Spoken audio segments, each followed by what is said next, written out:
FBI Deep Woods tracker attempts to capture a trained assassin who has made a sport of hunting humans. The Hunted is William Friedkin's answer to the post 9/11 action film, and let me tell you, I have seen some real shit over these last few weeks, and this film came to me like an oasis in the desert. The back of the DVD suggested something as predictable as Benicio del Toro versus Tommy Lee Jones in The Woods.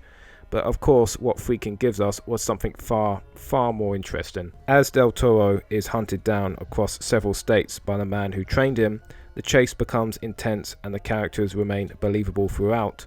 The Hunted is very much the Rambo First Blood of the early 2000s, whereas Stallone's portrayal of a disturbed elite soldier is that of a misunderstood war hero. Del Toro's interpretation of the same role, appropriated for a post-Cold War era, is much more cold and mechanical, no pun intended. Someone who can't switch it off, as it were. As an interpretation, it's more believable in my opinion. However, I wouldn't go so far as to say that The Hunted is a deconstruction of First Blood, as the narrative of these two films are relatively similar, and The Hunted merely flirts with a more realistic approach towards these Rambo archetypes. Moments such as the Romanian genocide in the prologue, or the Department of Defense taking Del Toro's killer machine out of FBI custody because geopolitics, are too far and too few in between this film, and I would have liked to have seen this film go down that more cynical path, personally. However, whilst The Hunted is more modernization than deconstruction of a familiar story, and therefore some elements do feel more like shock for the sake of it, the action scenes still retain that trademark Friedkin kineticism, and the performances throughout are very solid. The Hunted is a very good action thriller, and in my opinion, an underrated entry into William Friedkin's filmography. Successively deprived of parents and homes and with few other ties, Lester Ballard descends literally and figuratively to the level of a cave dweller as he falls deeper into crime and degradation. Well, if you ever wanted to see what the hillbillies from Deliverance were doing before them city boys got canoeing, well, here's your chance. God damn. James Franco movies. There ain't nothing like 'em. The pretense of art cinema with the clumsiness and cheap cinematography of a direct-to-DVD film. His directorial resume is littered with flyover vanity projects that seem to be made only because the money was there. Kinda. Child of God is another one of these pointless Franco films, a character study which tries your patience with its tangential narrative, claustrophobic camera work, and deeply unpleasant characters.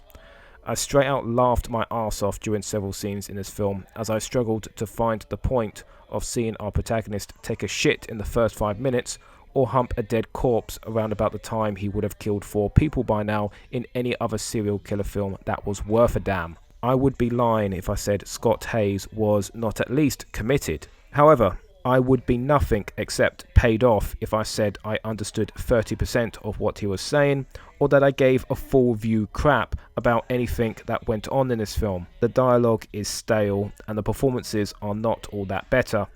The one saving grace of this film might be its period setting, but considering most of this film takes place in bumblefuck woods, a few old cars and a stacked wardrobe is not really all that impressive. I can't find anything else to say about Child of God other than that it's either a boring as fuck serial killer film or an indulgent character study that features a committed central performance but has no real story to propel it. It's a plodding effort that I don't see myself remembering much of by next week. After an apocalypse of questionable origin, Private James Conroy is living in an abandoned shack at the base of a radio tower. When Conroy finally contacts Gary Freeman, marooned in a space station, they have to learn to work together if they're going to save themselves and maybe all of civilization. Low-budget Ozploitation, as an inconsistent sound mix and inventive camera work, takes precedence in a story involving Lovecraftian demons and multiple dimensions. Hate to spoil the third act, but unfortunately there is not much to really spoil here. There is a lot you can say about Soul Survivor that's unflattering, but being a dispassionate production isn't one of them. Though the story riffs on several sci-fi films, Soul Survivor does still display a lot of creativity in fusing its influences together in a film that has a character all to itself. Laughable acting in some places, but the cast is committed. so their overkill feels like part of the fun. There is also some neat art design, including some cool looking guns and some decent, if very cheap, CGI.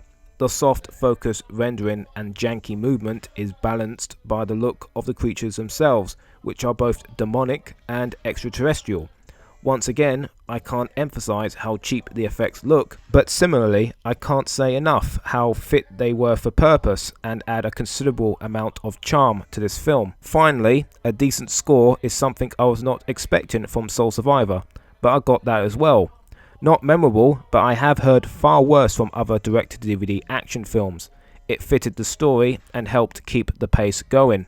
Soul Survivor is exactly what you want to see when you hear the words low budget, direct-to-DVD, post-apocalypse actioner. Right, in conclusion, The Hunted is another fantastic thriller from William Friedkin and is a very interesting take on Rambo First Blood. Child of God is a boring character study about a monosymbolic man-child, and Soul Survivor is primo direct-to-DVD trash that is a technical mess but is wildly inventive. Goodbye.